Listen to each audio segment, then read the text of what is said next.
Integrative Inquiry, Week 11, Resilience, Reverence, and Vulnerability. It started with our grounding practice. So inviting the feet to connect with the floor, noticing the feet connecting with the floor, seat in the chair, back upright, alert yet relaxed, hands and how they're placed, softening of the eyes, bringing a gentle hand to the belly,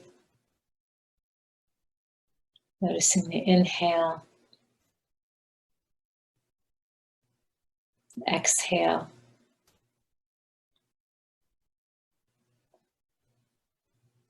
And allowing some gratitude to arise. You are here. You intended to be here. You arrived. And I am grateful. And whenever you're ready, bringing a gentle attention to the slide and see if you can notice what you're noticing. Resilience. Yeah. So resilience, another buzzword right now, right? Another buzzword. And we especially have this in the Integrative Inquiry course right after trauma-informed practices for a very specific reason. First off, I want to call your attention to my colleague's research, Poppy Fitch, and Dr. Poppy Fitch. And Dr. Fitch's research is on foster youth. And she was very frustrated with the terminology of uncommon resilience to speak to foster youth who have completed post-secondary education. Especially, she is a foster youth herself and now has her doctorate. So in her research, what she discovered was that it really wasn't resilience that they were talking about. They were really talking about survival, seeing education as a survival and approaching life with this tenacity. But everything was about surviving. So when we talk about resilience, I want to be very specific here. What we're talking about is an assumption that a person has had the privilege of experiencing some baseline norm of, it's okay, I've got this. I feel supported, secure, knowledgeable. This is life, some sort of homeostasis baseline, right? Not every human being that we come across in life has ever experienced that. They're still surviving. You may be one of those human beings. I don't know. What I'm inviting in here is when we talk about resilience, I'm inviting in, here's the reverence part, just a reverence for this whole human life experience, a whole reverence for what we're about to talk about and train for. And there's an underlying huge assumption, and that is that you know where your inner state of calm is. So what we've been doing up to now is rewiring the neurology to be able to identify an inner state of calm. That's our homeostasis, that's our baseline. So that when life throws us curves or we jump onto a speeding train that crashes into a building, whatever the case might be, we can begin to practice recovering from misfortune or change. I'd like to change this Merriam-Webster definition. It's not necessarily feeling like it's an easy ability to recover from or adjust easily to misfortune, but that I have the skill sets and the strategies and the abilities to recover from or adjust to misfortune or change, right? So in this particular class, this is taken from Search Inside Yourself Leadership Institute, we're making the assumption that everyone has experienced some sort of inner calm. So that may or may not be the case for you. It may or may not be the case for the people that you lead, the people whom you serve. So this is why we've put this topic so late in the course, that we've been cultivating our neurology to be able to identify, a moment of inner calm, right? And then we have this whole emotional awareness piece, and then a cognitive awareness piece that we've been cultivating. So the idea here is to, on demand, can I get to a state of inner calm? I am not able to do this on demand. I've been practicing, and I will continue to practice. My teachers are able to come to a state on demand of inner calm. I'll have maybe a half of a breath of inner calm, but the point is, can we notice that? And do we know what that feels like? So in our in-class portion of this section, we'll be cultivating and really tuning into the awareness of, do I notice when inner calm is being experienced? Do I notice all the sensations of inner calm? What's the practice of inner calm? Maybe there's one particular practice, maybe there are multiple practices, right? But there's an assumption that there's an awareness of inner calm. And then the next part is, there's an assumption that there's an awareness of the emotions that move away from inner calm. These can be joyous emotions. Like sometimes I love just getting giddy with laughter, laughing so loud, getting taken away by music in a positive way, or food or wine, or chocolate, which I know is a food, but chocolate has its own food group in our house. So does cheese.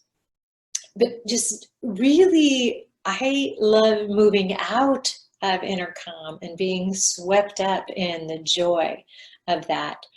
I enjoy less being swept up in emotion of sadness or grief or frustration or confusion, right?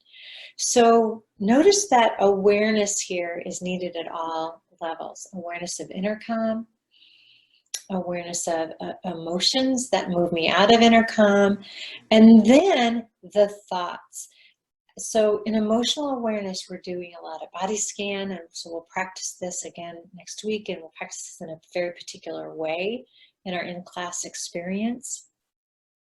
But there's a body awareness, noticing where the emotions are, what we're being experienced. We're noticing the yum and yuck of it. And then there's the cognitive awareness. There's the thought. So this cognitive awareness is, how much am I going into the story about what I'm experiencing? Yeah. So it's not just the yum and yuck, like the yum, we get to go to a concert tonight. I'm like so excited. Live. I love live music and out on the lawn and dancing with my bare feet in the grass. I love this. So there'll be a lot of emotional awareness. Will I be aware of that? What's the story that I'm making up about that? Hopefully there won't be a story that I'm making up about it. There's a story right now, right, that I get to do it. It's in the future. And that'll be great. That's the story I'm making up about that. But in the moment, will it be that experience? What am I noticing? The emotional awareness. If we reverse this and take, for instance, grief, the emotional awareness of grief, where's that? And then the cognitive awareness, am I making up a story? Here's the key part. Am I making up a story that it's always going to be this way? I am always going to be grieving this loss. Or can I become aware of that's a thought? Who would I be if I thought this thought wasn't true? The Byron Katie practice, the practice that we've been practicing. And what would it look like to restore back to inner calm, even if it's for half a breath? Okay, so we're tuning up that noticing of what we're noticing, and we're tuning up choice, the noticing of the options for choice and the choice. Remember, we can't control the thoughts that come, they just come. We can't control the emotions, they just come. What we're doing is we're tuning up our awareness of what does inner calm, how is it sensed, what kind of experience is it inner calm? Emotional awareness, what's the continuum of emotions, and what is my awareness of those experiences? And then what is the continuum of awareness of the continuum of thoughts? It will always be this way, I'm a failure, whatever, right? And nothing's going to change, everything changes. Oh, I've got this joy, but it's going to go away, so now I'm worried about losing the joy of this experience, right? What's happening cognitively? So resilience requires an awareness of these three things, okay? And what we'll also be working with in our time together is looking at how we explain experiences. Yes, very key. So how many of you have a friend or a relative or have experienced yourself, bad things always happen to me? Anybody? Just me? Okay, yes. So do you have, I have experienced in my own life, oh my gosh, bad things always happen to me, right? So anytime something happened, it was something that was happening to me. And so I'd move into this sort of pessimist way. Always, bad things always happen to me. It's just what's going to happen in my life. So that doesn't set me up well for emotional awareness or moving back to inner calm, right? Because I'm stuck in the story of it. Or the opposite could be, this is a negative experience. This is what's happening. This is what I'm experiencing. I know how to navigate my way back to inner calm, maybe for just half a breath. And sometimes I've had periods of time where it's been mostly yuck, right? And just one breath of yum. Yeah. Then there's been other experiences where it's been mostly yum and just a few breaths of yuck. Yeah. Are you noticing that? How are you explaining the experience? Is it all about you and this is your, this is your life chart, whatever? Or are you seeing the options before you? So in cultivating optimism, remember that negative bias of the brain. Remember that our brain is wired to see negative. It's wired to look for threats. So we need to steep in the goodness. We need to steep in the joy to rewire that 4-to-1 ratio, Rick Hansen says, right? 4 goods to 1 negative. Steep in the goods to rewire the negativity to see other options that may be there. And cultivate this awareness of emotions, this awareness of thoughts, and remembering the next moment is a new moment and a new opportunity for a new choice. Even if I say, okay, this is going to change. Maybe the only thought I can have in a real downside of it is it's not always going to be this way, right? Everything changes. It's not always, look at nature if you wonder. Everything changes. As one of my mentors says, nothing in nature is ever stuck. Why is it that humans always get stuck? I love that quote. I mean, I don't like it when he's telling me this, because usually I'm stuck when he's telling me this in some thought pattern, right? In some thought pattern. We'll talk more about this in the next few weeks. So remembering the next moment is a new moment, a new opportunity for a new choice, even if the only choice I can choose is to literally say, it's not always going to be this way. And there's where the transformation can happen.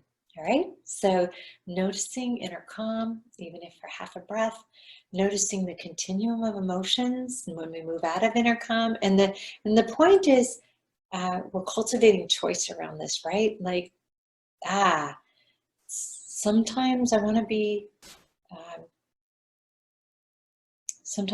be taken up with grief, just to be, or sometimes the grief is rising, it's so strong, and I'm choosing to be with the grief, be with the anger, be with the sadness, be with the loss. Yeah. Be with the joy, be with the happiness, be with the giddiness. So we're cultivating awareness of choice on each of one of these, right? And this is resilience in the practice. Journaling is also a beautiful tool. We've talked briefly about the research, the power of journaling 2 minutes a day. Just set your timer, 2 minutes a day on how you're feeling, what you're experiencing. And if it's a downturn, my invitation to you is end the journal with, it's not always going to be this way. It's not always going to be, because things change if I'm aware, if I'm looking again. Practicing those slices of gratitude in the day so that we can restore, rejuvenate, to change what is creating the challenge. Lots of compassion practices for self and others. And then at this point, we're coming to a close with this particular week. I want to invite you to view Brené Brown's vulnerability, working with shame, talking about vulnerability, unpacking it, what it is, what it isn't, and listening to shame, the voice of shame. So, and you've already heard this in our in-class practice. Shame has shame doesn't get entertained. It gets named, it gets seen, we don't entertain it, okay? Lots of reasons for that. All right, so what's our science? There's a negative bias in the brain. Continued negative thinking disrupts creative solutions and relationships. We can't stop those feelings from arising, but we can choose the next thought. We can't stop the feelings, we can't stop the thoughts. I mean, how many of you have ever been caught in the thought thing of I'm a loser? Yeah, me. Yeah. So it's like, stop, breathe, notice, reflect. What would I choose if I didn't believe that was true? It's not always going to be this way. Breathe, grab that half or quarter of a breath of inner calm. So grounding, inner calm, emotional awareness, cognitive awareness, all of those practices we've been practicing so far are coming now to put together. Isn't this fun? SBNR, compassion practices. Questions, you know what to do. Connect with your buddy. Post the questions on the course website. And here's an invitation to really start diving in. 20 minutes. I know. Just try it out. There's some 20 minutes guided audios for focused breathing, body scan. You can choose, or even movement, focused movement with breath. Try it on. The Just Like Me and Loving Kindness. The informal practices, the mindful dialogue, the nonviolent communication, compassionate communication, 2 minutes journaling. You're informally, reflect on the weekly poem. And I say, connect with your class for an informal online discussion. We'll see you in class. I'm not sure why I have this on here. Self-compassion, self-compassion. All right, take good care and I'll see you soon. Thank you for your time.